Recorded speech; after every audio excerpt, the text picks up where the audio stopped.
Willkommen zur ersten Folge Eiche machen Sachen. Mein Name ist Eiche und heute bauen wir Häuschen.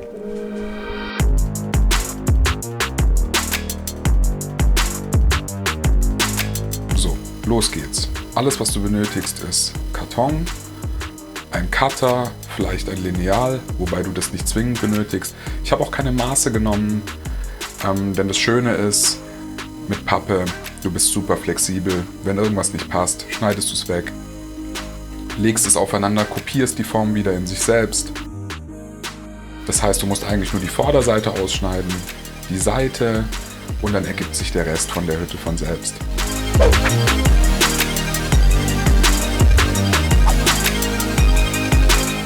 Die Teile füge ich mit Heißkleber zusammen, weil das einfach am schnellsten trocknet und gut hält.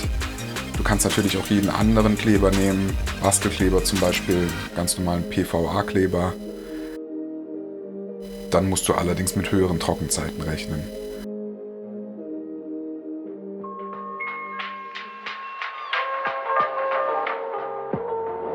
Ich werde übrigens, damit ihr wisst, welche Songs da im Hintergrund laufen, die Interpreten immer einblenden. So, damit du Bescheid weißt und wenn die Mucke dir gefällt, da selber nochmal nachgucken kannst. Yeah. Die Inspiration für dieses Video hatte ich übrigens von einem sehr coolen YouTuber. Ich blende den mal ein. Sein Name ist Blackmagicraft und er wurde mir vom YouTube-Algorithmus vorgeschlagen und da sind mit seinen Videos sind auf jeden Fall einige Nächte draufgegangen. Danke hierfür. Damit das Haus unten nicht hohl ist, klebe ich es einfach auf ein dickeres Papier und schneide weg, was übersteht.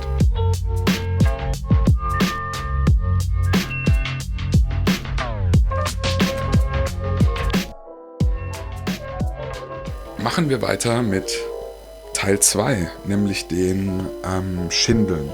Die Schindeln sind wahrscheinlich der aufwendigste Part, der mühsamste würde ich sagen, macht aber trotzdem Spaß.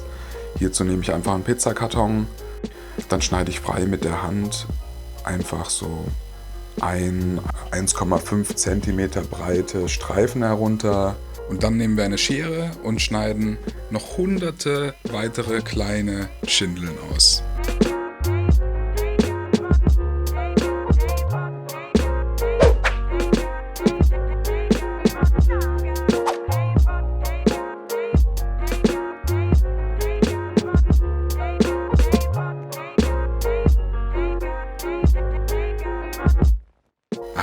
Wenn alle Schindeln fertig sind, geht es mit dem Bekleben weiter. Hier wieder die altbewährte Heißklebepistole. Die Plättchen klebe ich dann reihenweise auf das Dach. Und so, dass jeweils eine Schindel die nächste zur Hälfte überlappt. Und in der nächsten Reihe mache ich das dann genauso wieder.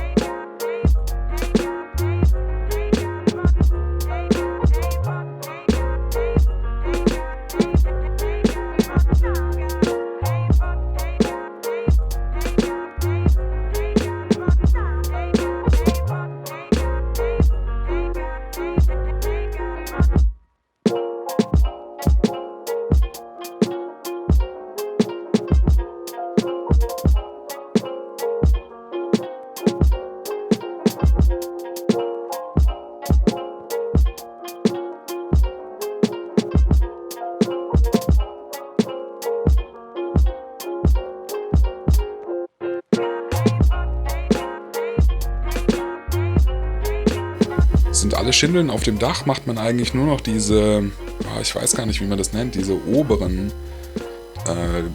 Dinger. Und dazu nehme ich einfach die doppelte Größe, falte es in der Mitte und klebe es auch wieder mit Heißkleber auf das Dach drauf.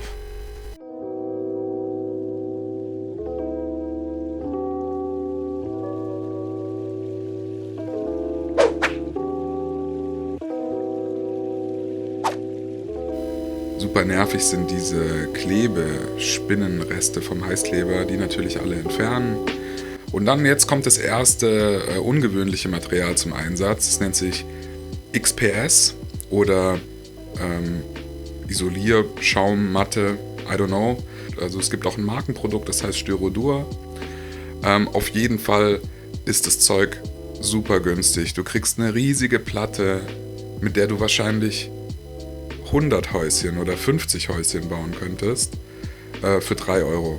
Also das war so die einzige Sache, die ich nicht im Haus hatte. Da bin ich kurz in den Baumarkt gefahren und habe mir das geholt. Jetzt habe ich ein paar Techniken ausprobiert, um da so eine Holzmaserung reinzubekommen. Ich war kein Fan von der Drahtbürstenmethode. Das beste Ergebnis hatte ich mit dem Seitenschneider. Einfach mit dem Seitenschneider so Maserungen eingeritzt und dann sieht es doch auch schon aus wie Holz. Also war ich überrascht, wie schön das funktioniert hat und wie gut das funktioniert hat, selbst wenn wenn diese Isoliermatte mal gerissen oder gebrochen ist.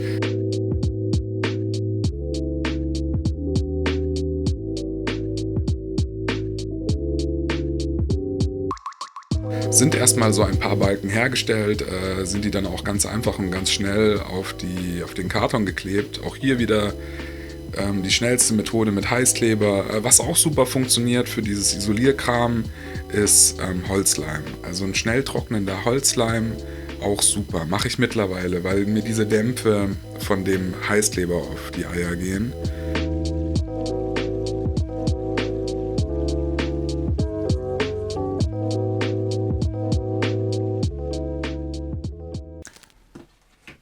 Aber Eiche, warum baust du diese Häuschen?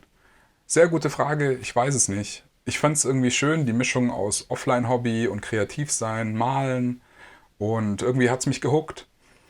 Ich finde es einfach schön.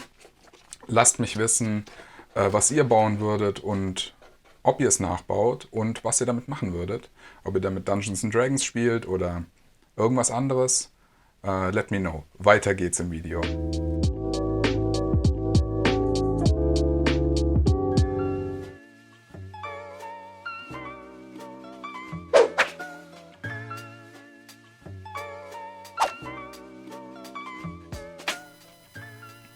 Die Ecken sind immer ein bisschen schwieriger, weil hier natürlich zwei Kanten aufeinander stoßen und du natürlich nicht möchtest, dass man das so krass sieht.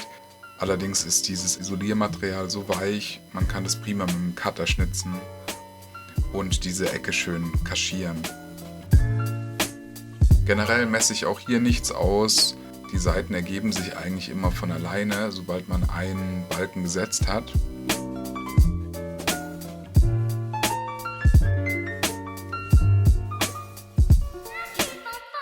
Bei der Tür habe ich 2 Schichten dickeren Papiers übereinander geklebt und schwarz angemalt oder grundiert.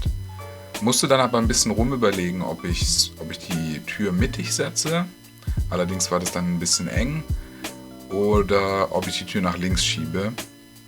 Ich habe mich dann dafür entschieden, die Türe links zu positionieren. Und damit das Ganze ein bisschen interessanter aussieht, habe ich die Balken in der Hälfte gekürzt, halbiert oder schlanker gemacht und dann noch so Deko-Elemente eingefügt, einfach, dass das Fachwerk ein bisschen spannender wirkt. Das Video ist übrigens ein bisschen länger, deswegen hoffe ich, dass du es dir gemütlich gemacht hast und einen Tee oder Kekse bei dir hast. Denn als nächstes kommt Kapitel 4, die Farbe. Bevor wir allerdings mit dem Bemalen beginnen, müssen wir unser Modell grundieren. Das mache ich mit einer Mischung aus Klebstoff, Acrylfarbe und Wasser. Die Acrylfarbe, die härtet aus und ich sehe gleichzeitig, wo ich überall schon war. Und der Klebstoff sorgt dafür, dass es auch nochmal stabiler wird und dass diese ganzen kleinen Teilchen zusammenkleben.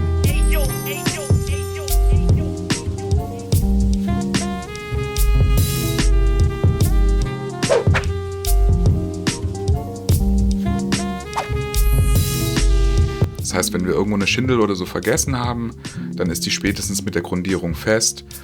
Außerdem sorgt eine Grundierung natürlich dafür, dass die Farbe besser hält. Wenn wir jetzt mit den nächsten Schichten drüber malen, wollen wir nämlich nicht, dass die Pappe aufweicht.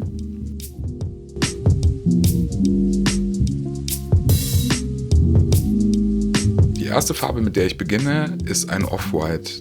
Das bedeutet ein Weiß, das nicht ganz weiß ist. Ein bisschen schmutzig. Ihr könnt natürlich auch jedes andere Weiß nehmen. Ich benutze übrigens generell nur ganz simple Acrylfarbe. Die kannst du aus dem Baumarkt oder aus dem Bastelladen kaufen. Den ersten Fehler, den ich allerdings gemacht habe, war die Farbe nicht zu verdünnen. Ich habe die einfach so aus der Tube genommen und dann hinterlässt der Pinsel so fiese Streifen und es ist generell nicht so geil. Bei der zweiten Farbe bis braun einfach mit dem Off-White gemischt und ein bisschen Wasser, damit es besser läuft und damit die Balken angemalt.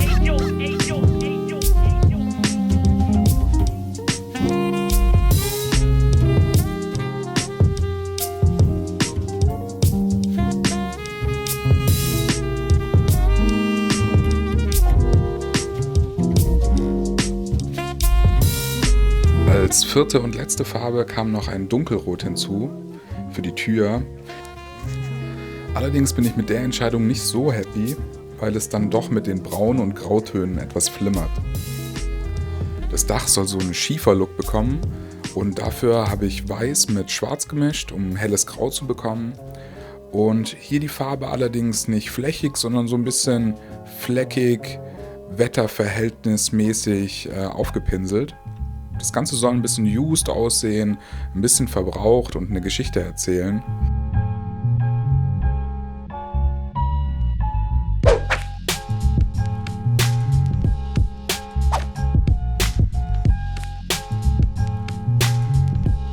Damit dieser Effekt noch ein bisschen deutlicher rauskommt, fangen wir jetzt mit einer Wash an. Und eine Wash ist nichts anderes als eine super verdünnte Farbe, Wasser und Spülmittel. Ja, richtig Spülmittel. Das sorgt dafür, dass die Fließeigenschaften besser sind und es richtig so in jede Ritze reinzieht und vor allem an den erhabenen Stellen nicht hängen bleibt, sondern in die tiefen Stellen reinkriecht. Es gibt so einen schönen Weathering-Effekt. Und diesen Weathering-Effekt, den wirke ich jetzt auf das Dach und generell auch an alle Stellen, wo potenziell Dreck hineingekommen sein könnte.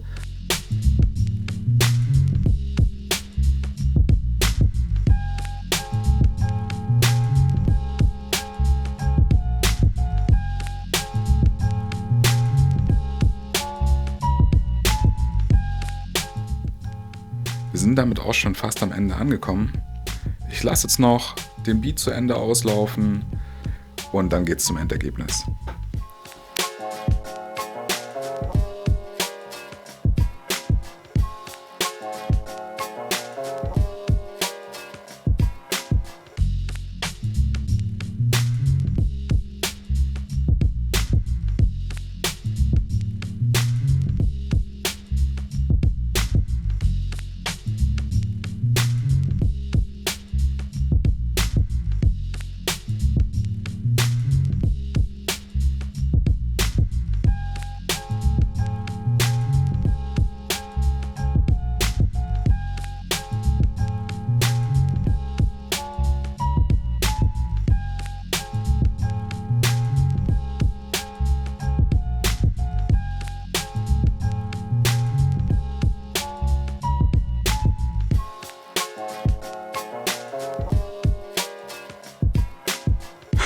So, das war's.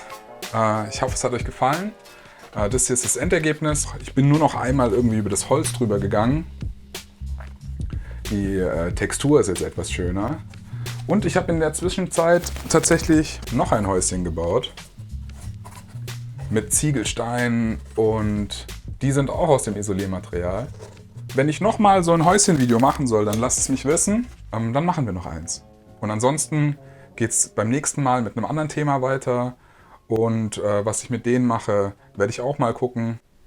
Ich weiß nicht, ob es ein schönes Geschenk ist, ob man sich darüber freut. Vielleicht verlose ich es auch hier auf dem Kanal. Und wir sehen uns dann beim nächsten Mal wieder. Ciao!